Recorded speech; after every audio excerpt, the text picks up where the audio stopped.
നമസ്കാരം, എല്ലാവർക്കും അനാലിസിസിലേക്ക് സ്വാഗതം. ഇന്ന് നമ്മൾ റിവ്യൂ ചെയ്യാൻ പോകുന്നത് ബിഗ് ബോസിന്റെ നമ്മുടെ മലയാളം BB6ന്റെ പ്രിയപ്പെട്ട താരങ്ങളെ കുറിച്ചാണ്. ഇനി ബാക്കിയുള്ളത് 10 പേർ. ആ 10 പേരുടെ സവിശേഷതകൾ. Number 1 Jasmine. ബിഗ് ബോസ് എന്ന് പറയുമ്പോൾ തന്നെ BB6ന്റെ പ്രമുഖ താരം ജാസ്മിൻ ആണെന്നുള്ളതിൽ സംശയം വേണ്ട. ജാസ്മിൻ ജാഫർ, കോൺട്രവേഴ്സികളുടെ രാജകുമാരി, അഭിനയത്തിന്റെ രാജകുമാരി, മൈൻഡ് ഗെയിമിന്റെ രാജകുമാരി. സോ ജാസ്മിൻ ജാഫർ അസാധ്യ ഗെയിമർ. നമ്പർ 2 ജിൻഡോ മണ്ടൻ എന്ന ലേബലിലൂടെ ആൾക്കാരെ പറ്റിച്ച് മുന്നേറുന്ന അപാര മൈൻഡ് ഗെയിമറാണ് ജിൻഡോ. അദ്ദേഹത്തിൻ്റെ ഫിസിക്കൽ ഒരു ഫിറ്റ്നസ് ഗെയിമിൽ വളരെയധികം ഗുണം ചെയ്യുന്നുണ്ടെന്ന് തന്നെ. അതുമാത്രമല്ല, അപാരമായ ജനപ്രീതി അദ്ദേഹത്തിൻ്റെ ഒരു പ്രത്യേകതയാണ്. നമ്പർ 3 അർജുൻ വളരെ കൂളായി ഗെയിം കളിക്കാം എന്ന് നമ്മളെല്ലാം മനസ്സിലാക്കി തന്ന കൂൾ കാം കസ്റ്റമർ അർജുൻ. വളരെയധികം ജനപ്രീതിയാണ് അർജുൻ ഇപ്പോൾ നേടിക്കൊണ്ടിരിക്കുന്നത്. അർജുൻ ഒരു സൂപ്പർ സ്റ്റാർ തന്നെയാണ്. സിജോ, യഥാർത്ഥ മൈൻഡ് ഗെയിമർ എന്ന ആദ്യമേ തന്നെ പ്രേക്ഷകർക്ക് തോന്നിച്ച ഒരു ടാഗാണ് സിജോയ്ക്ക് ഉണ്ടായിരുന്നത്. പക്ഷേ തീർച്ചയായും ആ ഫിസിക്കൽ അസാൾട്ടിന് ശേഷം അദ്ദേഹത്തിൻ്റെ പവർ കാട്ടുതീ കുറച്ച് കുറഞ്ഞിട്ടുണ്ട്. എന്നാലും ആളിപ്പിടിക്കും എന്ന പ്രതീക്ഷയുണ്ട്. ശ്രീതു, നനഞ്ഞ പടക്കം എന്ന് മാത്രമേ എനിക്ക് പറയാനാവൂ.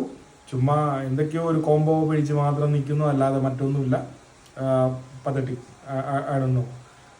നന്ദന വന്ന് കുറച്ച് കലക്കി മറിച്ചിട്ടുണ്ട് കേട്ടോ. ഒരു നാടൻ തൃശ്ശൂർക്കാരി പെൺകുട്ടി, പക്ഷേ ഒന്നിനും തളർത്താനാവില്ല എന്നുള്ള ഒരു ഉറച്ച പ്രഖ്യാപനത്തോടെയാണ് നന്ദന ബിഗ് ബോസിൽ നിൽക്കുന്നത്.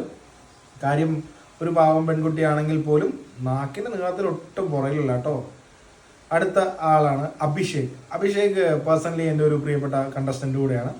അഭിഷേക് ആദ്യമേ വന്നൊന്ന് തീ കത്തിച്ചു, പക്ഷേ മഞ്ഞക്കാരനോടുകൂടി കുറച്ച് തണുത്തു പോയെങ്കിലും അഭിഷേകിനോളം ജനപ്രീതി ഇപ്പോൾ റോക്കറ്റ് പോലെ കയറി വരുന്ന വേറെ ആരെങ്കിലും ഉണ്ടോ എന്ന് എനിക്ക് സംശയമുണ്ട്. അസാധ്യ ഗെയിമറാണ് അഭിഷേക് ഫിസിക്കലി വളരെ ഫിറ്റാണ്. മെൻ്റൽ ടാസ്കുകളിലെയും വളരെ സ്ട്രോങ് ആണ്. സംസാരിക്കാൻ ഉള്ള ഒരു ചെറിയ പോരായ്മ ഉണ്ടെന്ന് ഒഴിച്ചാൽ ആൾക്കാർക്ക് വളരെ പ്രിയപ്പെട്ടവരാണ്. ജാസ്മിൻ നെഗറ്റീവ് ആകുമ്പോൾ ആരെങ്കിലും ഒരാൾ പോസിറ്റീവ് വേണമല്ലോ. ഇപ്പോൾ അഭിഷേകാണ് ആ പോസിറ്റീവ് റോളിലേക്ക് കയറിക്കൊണ്ടിരിക്കുന്നത്. ഗായ്സ്, നോറ. ഇപ്രാവശ്യം വന്ന ബിഗ് ബോസ് ഹൗസിൽ ഇത്രയും വീക്കായിട്ടുള്ള ഒരു കണ്ടസ്റ്റന്റ് വേറെ ഉണ്ടോ എന്ന് തന്നെ എനിക്കറിയില്ല. കരച്ചിൽ റാണി എന്ന് തന്നെ പറയാം. നോറ. സായി വന്നപ്പോൾ തന്നെ എന്തോ എല്ലാവർക്കും ഒരുപാട് പ്രതീക്ഷയായിരുന്നു അല്ലേ.